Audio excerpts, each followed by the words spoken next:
How you doing today, folks? This is fellow warriors.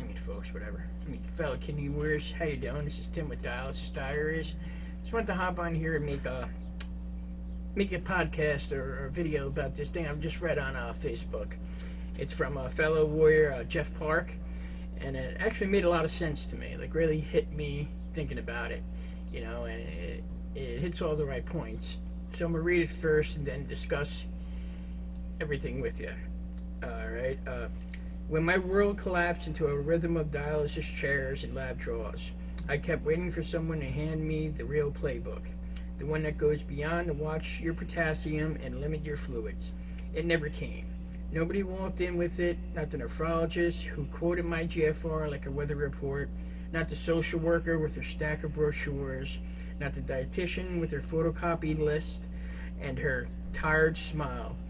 So my wife Maria and I started building it ourselves, the hard way, by living it, by failing at it, by crying in the hospital parking lots, and starting over, the next morning with shaking hands and stubborn hearts.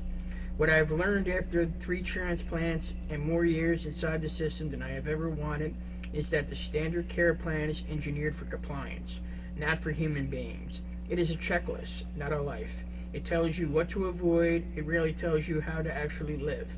And it almost never speaks to the person sitting beside you in the waiting room, the care partner whose own body is breaking down in silence while everyone in the building focuses on the patient. Maria carried me through years that should have buried us both. Nobody ever asked her how she was sleeping. Nobody ever asked if she was eating. Nobody ever asked her name. This is not a care plan. That is abandonment with a clipboard and a billing code. If we want better outcomes, we have to demand a different kind of care plan. One built around 4 things that keeps leaving out.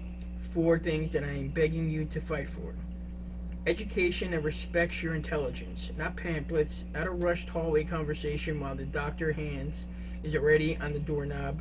Real explanations of what is happening inside your body, why every lab value matters, what your medications actually do at the cellular level, and what every option truly involves. Home dialysis, in-center, perennial, transplant, conservative care. You cannot advocate for yourself in a language where you're never taught. You cannot make peace with a decision where you're never allowed to fully understand. And you sure as hell cannot consent to a life that was never honestly explained to you in the first place. A philosophy of care that sees the whole person. #dialysis. Is not a treatment schedule. It is a grief over the body you used to have. It is a marriage you are trying to keep alive while your kidneys die in real time. It is a fear in your children's eyes when you come home pale and shaking after a run. It is faith, finance, intimacy, exhaustion, prayer, and hope, all knotted together inside one tired human being who is trying so hard not to disappear. A care plan that ignores the emotional and spiritual weight of this disease will quietly break you, no matter how clean your monthly numbers look on the printout. Prevention as a daily practice, not as an afterthought. Preventing infections at your access site, preventing fistula failure, preventing cardiovascular damage that kills more dialysis patients than anything else on this earth, preventing the slow poisoning that comes from medications nobody's bothered to reconcile, preventing burnout in the care partner who is running on fumes, coffee, and sheer love, preventing the slow erosion of your mental health that no one is screening for and no one is treating.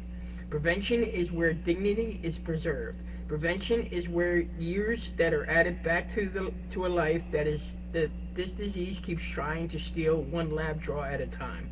Providers who actually think differently, the ones who sit down instead of standing in a doorway with one hand on a knob and one eye on the clock, who ask questions instead of barking instructions, who treat your care partner as a full member of the team, not just a piece of furniture in the corner of an exam room, whose measures success by the quality of your life, not just the numbers on a monthly panel. These providers exist. I have met them. I have wept in their offices. Find them, keep them. Drive across the state for them if you have to, and fire the ones who treat you like a chart, a code, or a slot in their schedule. You deserve a care plan that fights for your life, not just your labs. You deserve to be seen, all of you, not just your access arm. So does the person sitting next to you holding your hand. Ask for it, build it, and refuse with everything you have left to accept anything less than the human dignity you were born with. Jeff Parke, Cold Ischemia Foundation.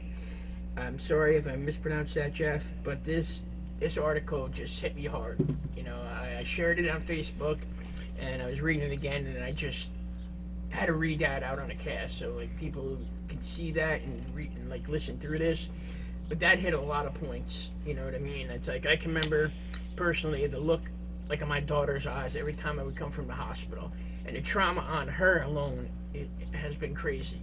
Like, I'm in a nursing home right now, and she's scared to come to the nursing home, which is understandable. Like, what child wants to come to a nursing home when you don't know when that job's going to run up in the middle of your conversation and start something? And then, you know, it's just that whole thing. And then she's also scared about me leaving the nursing home, because what if something goes wrong? Like, does she have to play nurse again? Does she have to be my helper? You know, and like, I haven't seen my daughter or hugged her in over a year. But this next couple of weeks, I'm hopefully going to get a visit. But she doesn't want, she just feels more comfortable if a nurse comes with me in case something happens. You know, and this is what we have to live with. You know what I mean? This is kidney failure's life. I mean, you said in the beginning when we were handed this disease, or like whatever you call it, I'm by no way a medical person at all. I'm just dying, like, you know, trying to film my experience in it. And when I was handed kidney failure, dialysis, it was a life changer. You know, I mean, I think mandatory. Man, I said it in another podcast before. I think the first thing a doctor should get you is the minute you're on dialysis is some kind of mental health care. Some kind of professional to ride with you that first 6 months. Because that is the worst. Because those are the months you're going to lose everything. You're going to lose your job. You're going to lose your career. You're going to lose your savings. You're going to lose loved ones. You know, you're going to lose friends. You know, like he says in the article, you disappear. You know, you truly, truly do disappear. You know, and that's something that's horrible. You know what I mean? And to work your way out of that, it's crazy. You know, it's hard to do, you know, especially when you're battling this disease. And he said it great, like with these doctors. A lot of these doctors, their hands are all over the door. They're just, oh no, this is good. Like, you can never, I haven't seen one person in my dialysis center sit down and have a solid conversation with anybody. With technicians, they're all over their phones after they put you on there. Text, same thing. As soon as they put you on, you know, like anybody else, they're all on their phones in the corner and staying to themselves. You know, the social worker tries her best, but there's 50 people in the room she's got to deal with.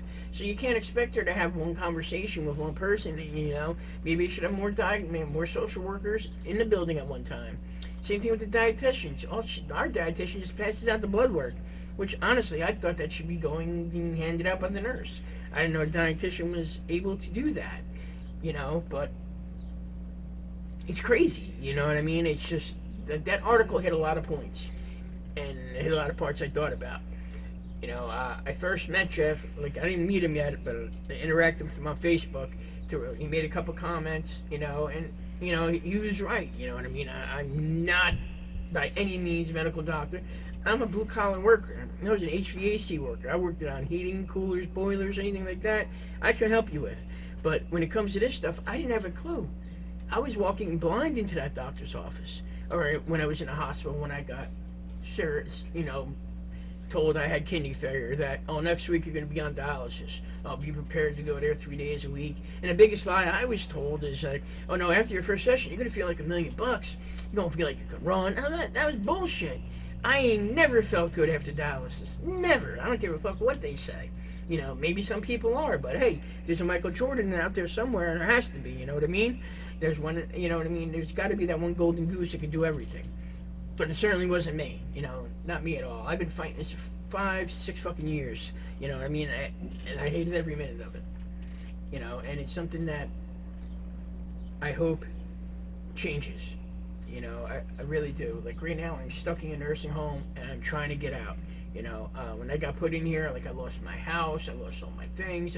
Whatever I got left in my old life is in my room here with me.